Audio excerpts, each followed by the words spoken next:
Divesting gone wrong. Eboni K Williams. Failed divestor. You notice how all these divestors have the same exact story. They spend 20 years chasing white men, then when they turn 40, they demand the best black man? This is the story about Eboni K Williams, a failed divestor who is now bitter.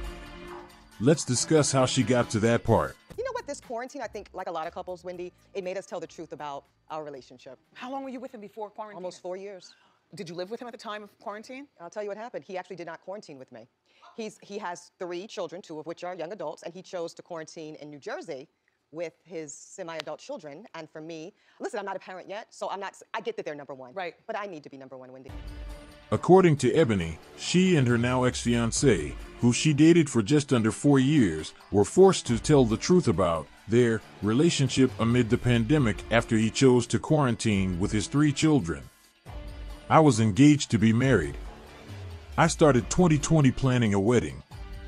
I mean, deposits to vendors, a videographer, a wedding planner. I was planning a wedding, a marriage, most importantly, Eboni, 37, revealed. It was revealed that CFO Stephen Glenn was the man that Eboni broke up with during self-isolation. As fans will recall, Eboni spoke about her relationship, saying her fiancé had children in New Jersey who he chose to quarantine with. The couple was together for 4 years. According to the outlet, Stephen is 53 and lives in New Jersey with his 3 children, who are 21, 18, and 14, in his $2 million home. While Eboni seemed to blame the children for their separation, a source told the outlet that the newest housewife never took an interest in his family and was far from getting married. The source revealed that the kids barely knew her, and she barely knew them, saying she just wasn't engaged in that part of his life at all. They really weren't a New Jersey couple. The quarantine thing was just a convenient public excuse. The relationship wasn't going anywhere. It wasn't really heading towards marriage, the insider shared. While Eboni told the ladies of Roni that seeing Stephen with his children made her understand that there is nothing like that parental love, that bond, the insider went on to say that a person could count on the fingers of one hand the number of soccer games or events she attended during their romance. The kids barely knew her, and she barely knew them. She just wasn't engaged in that part of his life at all. They really weren't a New Jersey couple. She didn't really engage with his life there. They were far more about New York, the insider continued. Eboni explained. He's a lovely man, just wasn't for me. He's older, he'd been there, done that, didn't really want a new baby and all that stuff. I want that stuff. I want you to speak, Ayanla, to how women need to position ourselves so that we can be in our divinity, so we can have our crowns right, how we can create and not build, when some of us, quite frankly, feel that the men that are available to us, and I'm talking about across the color spectrum, across the age spectrum, trust me, I've done them all, they are not positioned to protect nor provide because of some of the statistics we just talked about. They're not earning the incomes, they're not having the resources, and some of them are not even showing up in the leadership. Would you date a bus driver? Would you date If he owns the bus, if he owns it, if he owns the bus. See, that's a problem. That's a problem. That's a problem. Williams' consistent referral to herself as an attorney is similarly questionable, as she has not been licensed to practice in any state since her license in her home state of North Carolina was suspended in 2011 when she stopped paying her dues. One source said, "I don't think she has any intentions of ever practicing law again. She's all about television and her brand now." But DailyMail.com can reveal Williams' own past is far from spotless. She has spoken openly about having her car repossessed a couple of years ago and of having made bad choices that saw her run up debts and bad credit. But a police report obtained by DailyMail.com reveals that the newly minted Real Housewife has done more than just make bad choices, she has acted upon them.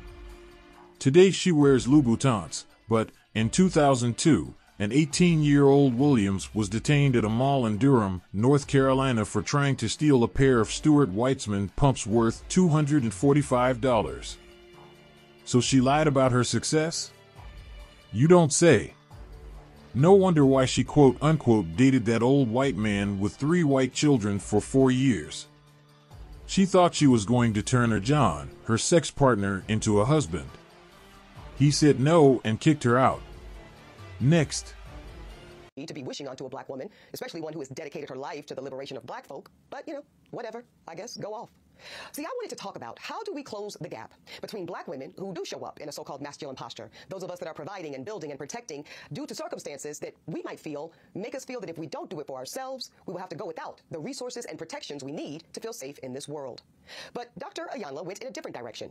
She asked me a personal question. And y'all know I have been extremely transparent about the fact that my life choices and my chosen lifestyle are far outside of the norm. So when I said that I would date the bus owner, a lot of y'all heard something different. Some of you heard the following. Bus drivers are whack. Bus drivers are broke. Oh, and I'm too good for a bus driver. The only thing is, y'all made that part up. See, I said what I said. But then some of y'all started talking about salaries and hourly wages, pensions and benefits. And that's wild because I was never talking about money at all. I was talking about black ownership, but some of y'all made it about money. I'm talking about ownership, black enterprise, and entrepreneurship because really I am talking about black liberation. And if you read my book, you'll understand why. So I'm standing 10 toes down on that position, and I don't really care if you're hurt or offended by it. And since some of y'all are already big mad, let me go ahead and make you incensed. So out of the 50,000 plus comments posted on social, I only saw a handful that even considered the possibility of a bus owner being a more aspirational position and recognizing that I am actually speaking and pouring into the ascension of black men when I said what I said. But see, no, some of y'all were too busy naming and shaming me personally and black women in general as undesirable, gold diggers, and much worse. Now, I suspect that some of y'all are the same men that were bringing home C's and D's on your report cards, only to then be coddled by parents that said, well, that's okay, as long as you're doing your best. Well, listen, I love and believe in the excellence of black men. So no, my dear, C's and D's or any other form of mediocrity is not okay.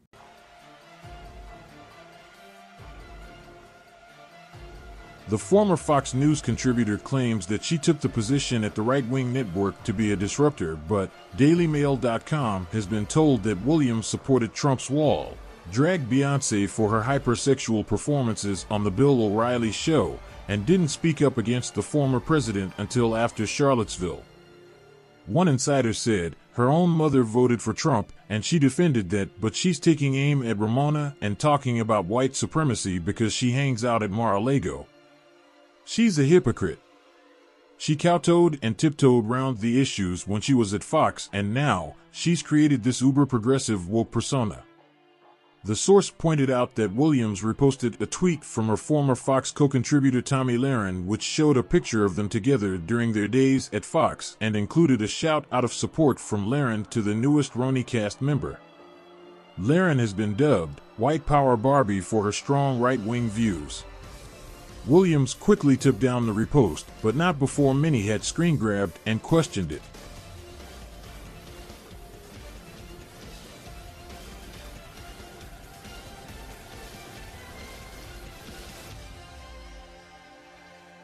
Now she's back in the black community because that is the only place that will give the failed Divestor a job. Let's recap. Eboni is not an attorney. She was broke for most of her time. She was some old white man's side piece, and now she's mad at black people? Divesting gone wrong.